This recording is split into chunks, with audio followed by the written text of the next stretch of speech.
Ashamaa harka fuunee hordoftoota kabajamtoota wabiichuu nageenyi koo kan jaalalaa kan gammachuu bakka jirtanitti isin haa ga'u jecha egaan guyyaa har'aa kana immoo seenaa aartiist Eebbisaa Addunyaa goota Oromoo qabadhee isiniif dhiyaadheetiin jira.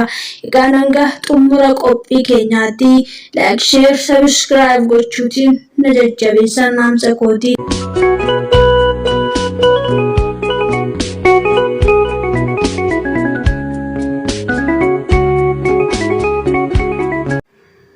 Bara 1962 gara dhumaarra dhalate muriinsaa barnootaaf yeroo ga'u wayita ga'u mana barumsaa sadarkaa tokkoffaa Waliiqaa Dingil seenee kan jedhan harmeen Eebbisaa Addunyaa Addee Sannaayit Kabbadaa gosa sadarkaa lammaffaa ammoo Qeellamitti barate jedhanii.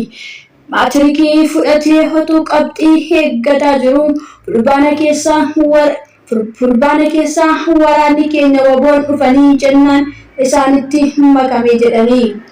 Lixaa Oromiyaa magaalaa Dambidolloo keessatti dhalatee umurii ijoollummaasaan qabsoo Oromootti dabarsee kan jedhan Addee Sannaayit Daaloo haga Asoosaatti deemee hojjeteera jedhanii.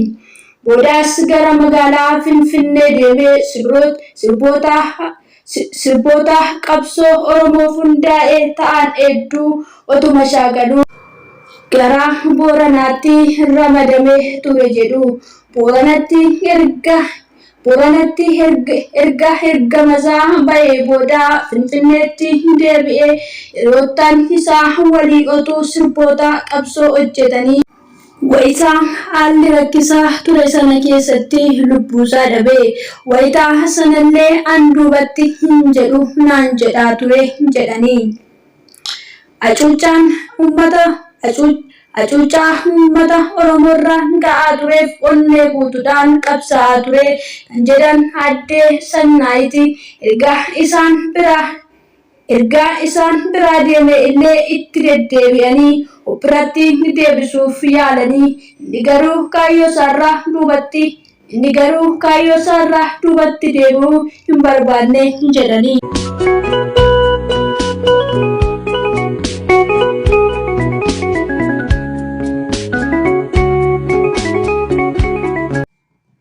Gama tokkoon seenaa fi afaan Oromoo guddisuuf gama biraan ammoo qabsoo diddaan garbummaa keessatti qooda fudhachaa ture. Boodarraa muuziqaaf jireenya isaa kennee otuu hojjetuu du'e jedhu. Booddee kootis garagalee hin laalu kanatu ta'e santu ta'e hin jedhu anaan seenaa hojjechuurraa booda hin deebi'u naan jedhaa ture. Garaa na kutee akkas godhanii lafa kaa'anii mucaakoo. Amma kunoo waggaa 21 fixeera. Bara 1988 hagayya 24 ajjeefame. Gaafa 27 dhufee na biratti awwaalame. Gumaa goototaatu baasa gumaa mucaa kootii hin hafu. Waaqayyo yeroo eegee gumaa ni baasa jechuun ammallee eelaa qaban dubbatu Addee Sannaayit. Eebbisaa fuudhee dhala hin godhanne garuu qabsoon Oromoo wayita firii godhachaa deemu keessattan mucaa koo ilaala jedhanii harmeen koo Eebbisaa Addunyaa Addee Sannaayit. Seenaas qaba malee mucaa koo dhalas hin qabu maallaqas kaawwatee hin qabu. Ammanumaa immoo seenaasaa ol kaasutiif qabsoonsaa ija akka godhachiistu baay'ee itti boona. Bara 1991 fi bara 1992 keessa itti dhiyeenyaan kan beekan weellistoonni Oromoo gameeyyii kanneen akka Hirphaa Gaanfuree, Burqaa Daawit Mokonnin, Totobaa Taaddasee Margoo, Tsaggaayee Dangafaa, Eebbisaa Addunyaa akkamiin akka beekan gaafanneerra. Uummata Oromoo biratti iddoo guddaa kan qabu weellisaa Tsaggaayee Dandanaa eebbisaa addunyaa gara baandiitti seenee muuziqaa kaasettaa baasumsaa duratti dandeettii gitaaraa qabuun sirboota qabsoo fi aadaatiin waraanan bashannansiisoo ture jedha. Kaasettaa irratti du'e ammoo baandii bilisummaa keessatti hojjete jedha. Akkaataan du'asaa baay'ee nama gaddisiisa jedha Tsaggaayeen.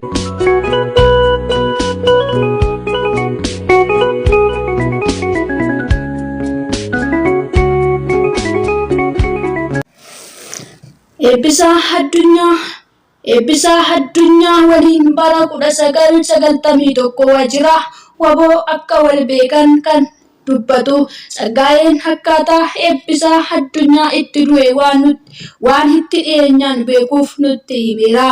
Eebbisaa Addunyaa lubbuunsaa yoggaa darbus magaaluma Finfinnee jira. Biqilaa guyyoota waliin mana tokko jiraatu turanii naannoo Shiroo Meedaa guyyaa tokko keessumaa wayiitu itti dhufe. Manni dhiphaan waan ta'eef Biqilaan hiriyaasaa bira bulee. Namni Eebbisaa bira dhufe kun qabsaa'aadha. Ajajaa waraanaa adda bilisummaa Oromooti. Namni kun yeroo baay'ee hidhamee mana hidhaattis miliqee nama ba'aa turedha. Gaafa Eebbisaan du'e sana nama mana kana barbaachaa dhufuun warri tika mootummaa wayitaa jarri ol seenan Eebbisaa fi keessummaansaa kun rifeensi mataa isaanii dheeraadha wal fakkaata. Jalqaba Eebbisaa rarraasanii rukutanii madeessanii isaa booda keessummaa Eebbisaa ajjeesanii. Gaafa sana nama sadi'itu mooraa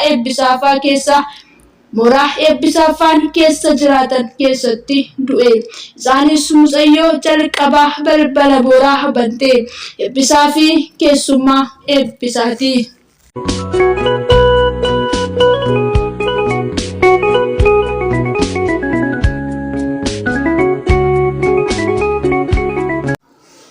Haalli Eebbisaan ittiin du'e immoo baay'ee nama gaddisiisa. Haala suukkaneessaadha. Naannoo Ashawaa Meedaa bakka Taaqaat jedhamu fuula mooraa waraanaa turetti geessanii ajjeesanii waraabessaaf kennanii. Qonnaan bultoonni naannootu reeffa waraabessaa harkaa baasanii jedha Tsaggaayeen. Weellisaa Harphaa Gaanfurree burqaa Eebbisaa nama nagaa bira bosona seenee dhabuusaatti akka gadde dubbateera. Eebbisaa nama nagaa biraa deemee yeroo bosona seenuu ka'ee waliin seenuuf mari'annee turre. Garuu akkuma carraa adda baanee deebinee dhabnee hiriyaa koo sagalee bilisummaa Oromoorraa dhaga'ee du'asaa.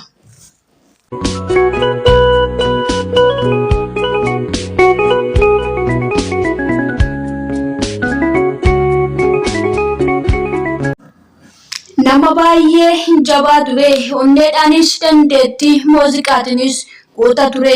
Wallee isaa keessaa kan hin jaalatamne hin jiru. Anaafis sirba tokko naaf gumaacheera. Sirba Booranaa waa xiqqoo bashaadduu jedhu isatu gitaara na shaakalchiisaa ture. Walloosaa hamma tokko otuu barsiisee Biqilaan guyyoota waliin barreessan jedhe Hirphaan. Hiriyoota guyyaa mara waliin oolan ta'uu kan dubbatu Daawitee Mokonnin hanga Eebbisaan du'aa dhabutti gargar baanee hin beeknu jedha. Ergasii sirba tokko yaadannoof sirbeeraaf jedha. Eebbisaa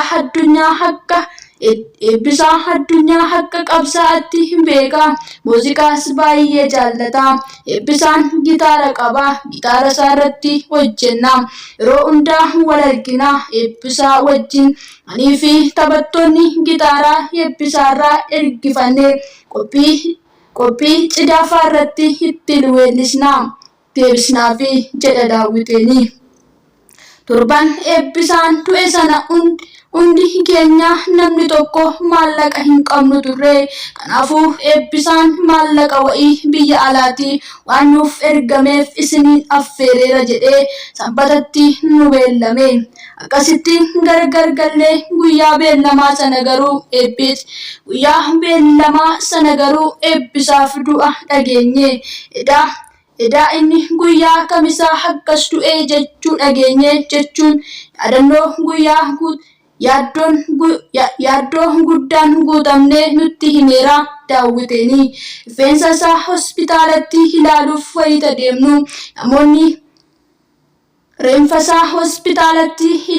wayita deemnu namoonni keenya iddoo sana akka deemnu nutti himanii haalli naannoo ture sodaachisaa waan tureef isin ajjeesu jedhanii achi nu deemsisanii. Sirriitti maatillee hotuu reeffasaa hin argin gargar baane reeffasaas biyyumatti ergan jechuun dubbatan Daawiteeni.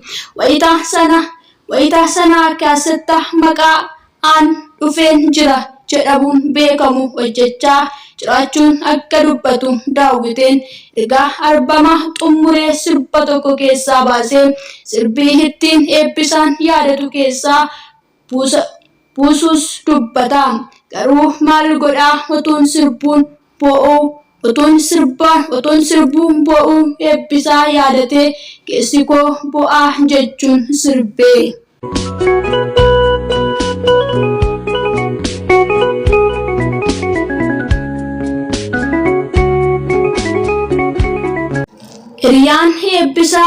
Hiriyaan eebbisaa addunyaa kan biraan nama tokko keessaa waliin bullaa turan. Totobaa Taaddasaa Margoo waa'ee eebbisaa dubbateera. Bara afaan Oromoo dubbachuun rakkoo turetti addi bilisummaa Oromoo qubee barsiisuun ija nu banachiisanii turanii. Warra kanaan godhe keessaa eebbisaan tokko ga'ee inni afaan Oromoo guddisuu qubee afaan Oromoo barsiisuu keessatti qabu namni beeku weellisummaa qofa beeka namni. Eebbisaan jalqaba dabbaalummaan gara Booranaatti bobba'ee achi rakkina meeqa argee isa booda dhufee waajjira wabootti nutti makame. Ergaa chaarjaattiin diigamee hirphaa fi eebbisaa waliin taanee dhaabatti qabamnee hidhamnee kan jedhu totobaan achi booda baandii gadaa hundeessine. Eebbisaan nu waliin ture walaloowwan sirboota isaa yoo ilaalamu of kennee waanuma wareegamu fakkaata jechuun cimina eebbisaa ibsa. Gidduu ajjeefamuuf jedhu sana torban lamaan duraa akka hordofamaa jiru nutti himamee ture. Isa dhumaa kan nuti wal argine akka iftaanummaa isa ajjeefamuuf jedhu mana koo bulee. Akka iftaanummaa isaatti akka nu affeeru nutti hime.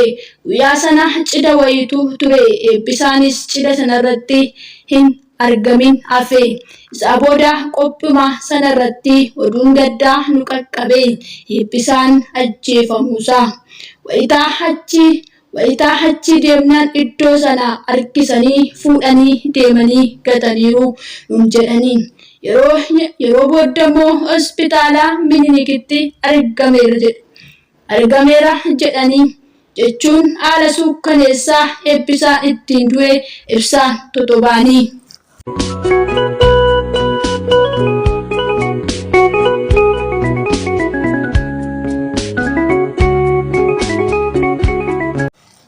Geerrarsaan ergaa dabarfachuu qabsoo jajjabeessuu fi uummata mirga isaaf akka falmatu kakaasuu keessatti ga'ee eebbisaan yoomuu hin dagatamu kan jedhu hirphaan keessumaa walaloo geerrarsaa isaa. Otuun funyuun dheeraan hin jirre maaltu muka yaabbata damma nyaachuuf abdata. Otuu seenaan hin jirre yoona maaltu of yaadata eenyummaa isaan dhaadata. Adaraa yaa Oromoo koree dhadhabnaan koree dhaabbadhaan galmeen seenaa qoradhaa. Namni seenaa hin beekne bishaan gabateerraatii garaa garagaretti bishaan gabateerraatii garaa hargeetti jallata. Ergaa jabaa qabdi jedha.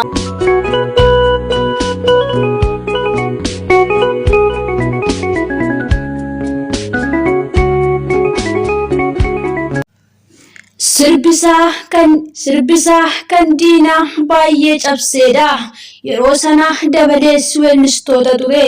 Hundi maccaatu lamaas kan jajjabeessaa ture. Utumaa hammuma humna keenya qabsoofnu gaafa biyyii fi galli keenya yaaddoo keessa galu hambaatti hin baqanne. Injifannee keenyas lafatti hin badne. Firii godhachaa jirra garuu kan jedhu Hirphaa Geerarsa ittiin eebbisaa yaadatu geerare. Baballiin luucca'ee dalga galee ciisaa, allaattichi joobiraa samii keessa barrisaa. Yaa haadhoo koo jabaadhuu hin boo'in maal abbaasaa, yeroo isheetu ture malee dugda keeyyuu nan baasaa.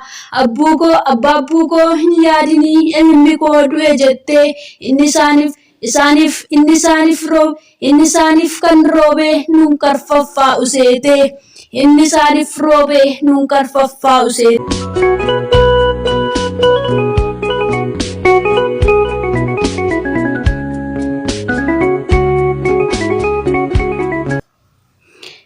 Eebbisaa addunyaa Geerarsaatiin yaa biyyoo nan nyaatinii ammumaan bilisummaa ijaan kiyyaan argutti jedhee garuu hin oolle akka itti hin taanetti biyyee nyaatte jedha Hirphaanii. Kana malees walaloowwan ergaa jajjaboo baatan yeedaloo aamilee nama kakaasu itti baasuudhaan baddaa baalee ta'anii qamadii dhaabanii farra garbuu dhaabuun salphina akkasii tattaafatanii garbummaatti afuun farra mirgaa dhabuun salphina jechuun quuqaa garaasaa keessa jiru baasee himataa ture jedha Hirphaanii. Dhumarratti garuu akka inni dhumate ta'uu didee bilisummaa kan kee Hirphaata dachee taate jechuun gadda keessa isaa jiru Hirphaa gaanfullee burqaa. Aartii Oromootiin qabsoo uummata Oromoo anniisaa horuu keessatti dararamaa dhalli namaa hin argin argee kan jedhu Daawiteen har'a garuu ifaajeen keenya bu'aansaa argamaa jira jedha.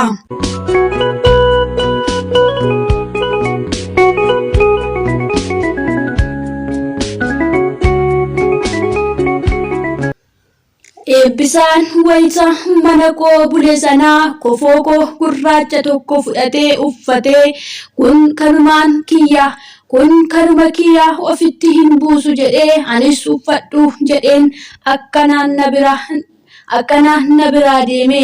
Yeroo sana qomee buburree tokkotuu fi surree koo kan uffatee ba'e gaafa reeffasaa deemee ilaalu uffata kanan jira yoomuu hin dagadhu jedha Totobaan. Wanti sammuu kiyya keessaa hin banne kan armee Eebbisaa dubartiidhaan Eebbisaan du'e naannoo torban lamaa booda armeesaa yaa'ii Maccaa fi Tuulamaa irratti affeeranii argamanii turanii. Sagalee guddistuu qabatanii mucaa koo hin duune kan du'e lammiisaa fi kaayyoo isaatiif garuu amma du'eera jedhanii deebisanii. Sababni isaa utuu mucaan koo tokkollee godhateera ta'ee isaa ilaalee obsa ture.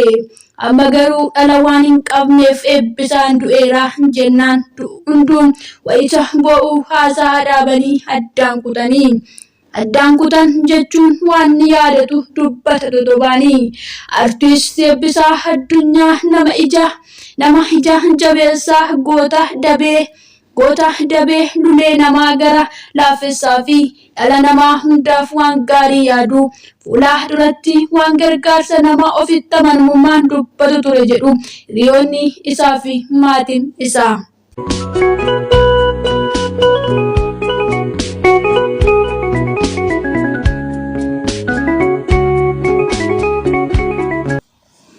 Seenaa qabsoo Oromoo keessatti qooda guddaa kan qabu weellisaa Eebbisaa Addunyaa Hagayyaa 30 bara 1996 wareegame.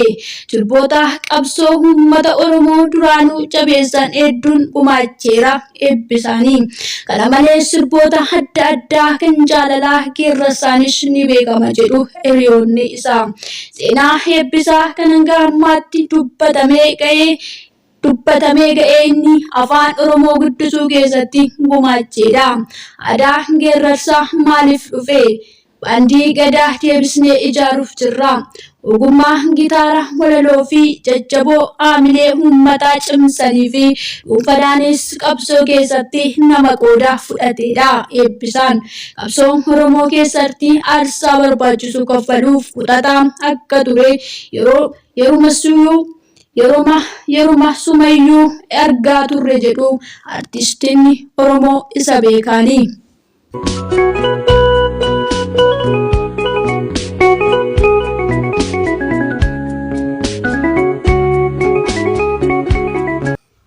Egaan hordoftootaa fi kabajamtoota Wabii Tube, egaa seenaa artist Eebbisaa Addunyaa kan hanga ammaatti wal ilaalle seenaa gabaabaadha.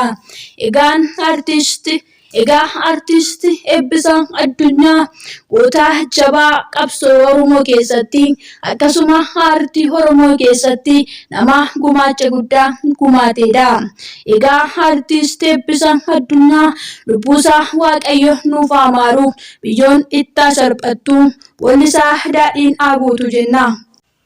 Egaa hordoftootaa fi kabajamtoota keenya qophii gari biraa seenaa gootota Oromootiin hanga walitti deemnutti turtii gaarii qabaadhaa. Ora bulaa isiniin jenna.